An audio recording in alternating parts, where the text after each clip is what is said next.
Hamas gunakan rudal panggul SA-7 hadapi jet-jet tempur Israel di jalur Gaza.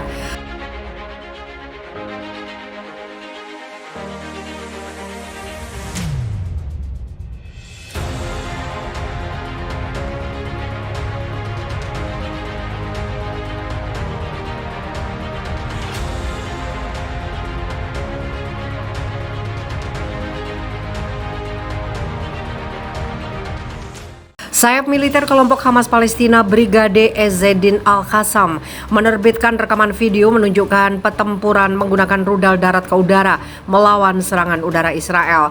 Pesawat tempur Israel diluncurkan pada hari Minggu subuh ke beberapa lokasi di jalur Gaza. Koresponden Al-Mayadin di Gaza melaporkan pesawat tempur Israel melancarkan serangkaian serangan udara di situs Qadisiyah, sebuah situs perlawanan di sebelah barat Khan Yunis di jalur Gaza Selatan. Pesawat tempur Israel juga menyerang ladang pertanian di distrik timur Rafah di jalur Gaza Selatan sebelum serangan udara baru menyerang timur Khan Yunis. Kelompok perlawanan Palestina mengerahkan sistem pertahanan udaranya melawan jet tempur Israel yang berterbangan di langit jalur Gaza. Selain meriam anti pesawat, mereka menggunakan rudal darat ke udara SA-7.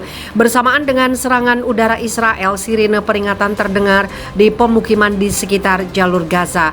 Pasukan pendudukan Israel mengklaim serangan udara mereka menargetkan pusat pembuatan roket dan sebuah terowongan.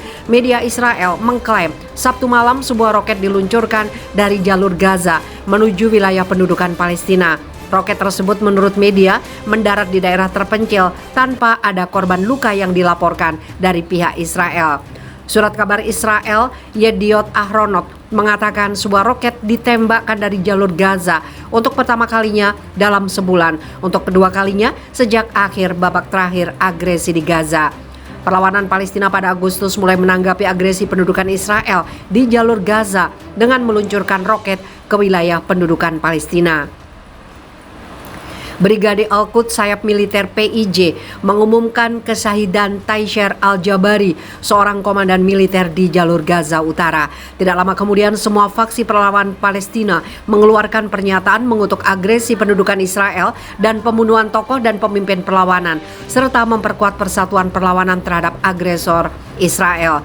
Brigade Al-Quds sayap militer PIJ mulai menanggapi agresi yang dilakukan oleh pendudukan Israel di jalur Gaza yang telah membunuh lebih dari selusin warga Palestina dan melukai puluhan lainnya. Roket jatuh di area terbuka dekat perbatasan jalur Gaza tidak jauh dari pemukiman Nahal Oz di barat laut Gurun Al-Nakab. Peluncuran roket dari Gaza terjadi sekitar 3 hari setelah pembunuhan terhadap Komandan Brigade Jenin Muhammad Aiman Al-Sadi. Kekerasan terus meningkat di tepi barat maupun jalur Gaza yang terisolasi, menyusul peledakan bom di Yerusalem beberapa waktu lalu.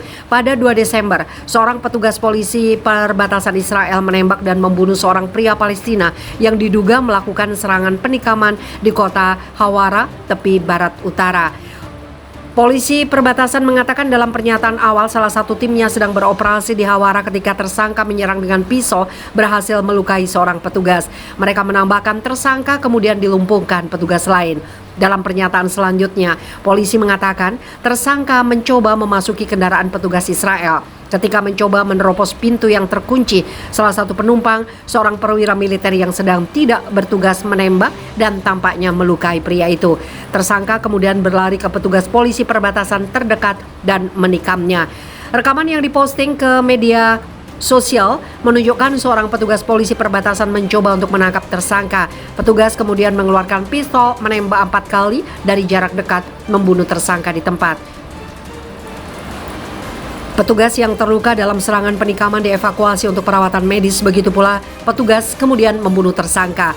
Media Palestina mengidentifikasi tersangka penyerangan sebagai Amar Hamdi Mufli, 22 tahun, yang sebelumnya berapi-api menyampaikan pernyataan terkait pembunuhan tokoh jihad dalam Palestina. Ketegangan tinggi di tepi barat selama setahun terakhir yang menyaksikan operasi berulang di wilayah pendudukan oleh pasukan militer dan keamanan Israel. Selama operasi, lebih dari 2.500 warga Palestina ditangkap, sedikitnya 150 lainnya tewas. Pembunuhan Mufli yang telah menimbulkan reaksi dari Palestina dapat mendorong lebih banyak serangan terhadap pasukan Israel di tepi barat.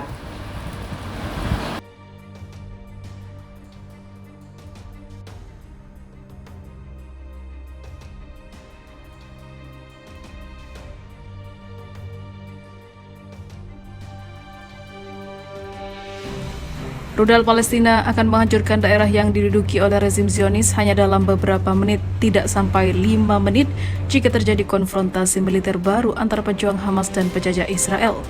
Hal ini disampaikan Kepala Biro Politik Hamas, Ismail Haniyeh, dalam pidatonya di Lebanon. Selama 74 tahun terakhir, Lebanon bersimpati kepada Palestina. Hari ini kita melihat pembebasan Masjid Al-Aqsa karena kita berada di era kemenangan dan pembangunan yang arahnya ditentukan oleh negara kita dan perlawanan kita, katanya dikutip dari Pars Today. Sejak 74 tahun lalu Lebanon bersimpati dengan Palestina. Hari ini kita melihat pembebasan segera Masjid Al-Aqsa karena kita berada di era kemenangan dan perkembangan yang arahnya ditentukan oleh bangsa kita dan perlawanan kita, ungkapnya. Dia kemudian merenungkan pengepungan Israel di jalur Gaza dengan mengatakan Gaza berada di bawah blokade darat, udara dan laut, tetapi menggunakan pedang operasi Al-Quds melawan penjajah dan menggunakan pedang itu bersiap-siap untuk serangan strategi dengan Israel. Menandai perkembangan strategis dalam konfrontasi Palestina dengan rezim penjajah, Haniyeh mengatakan Israel menggunakan senjata mereka secara maksimal, tetapi menjadi sasaran serangan rudal oleh pejuang Brigade Al-Qassam dan perlawanan yang berbasis di Gaza. Jika ada perang dengan Israel di masa depan, 150 rudal akan menghancurkan rezim Zionis dalam waktu kurang dari 5 menit, kata pejabat tinggi Hamas itu. Sementara itu, Haniyeh juga menekankan bahwa Zionis dan pemukim Israel tidak memiliki tempat di Al-Quds dan Al-Aqsa dengan mengatakan bahwa milisi pejuang akan menghancurkan impian mereka. Al-Quds dan tepi barat telah berada di bawah tekanan selama beberapa tahun terakhir untuk membuat orang-orang kami melepaskan perlawanan dan meninggalkan tanah mereka. Operasi pedang Al-Quds akan terus berlanjut hingga pembebasan Palestina sepenuhnya, tambahnya. Perkembangan terakhir terjadi sehari setelah Haniyeh mengecam normalisasi hubungan antara beberapa negara Arab dan Israel sebagai hal yang sangat berbahaya.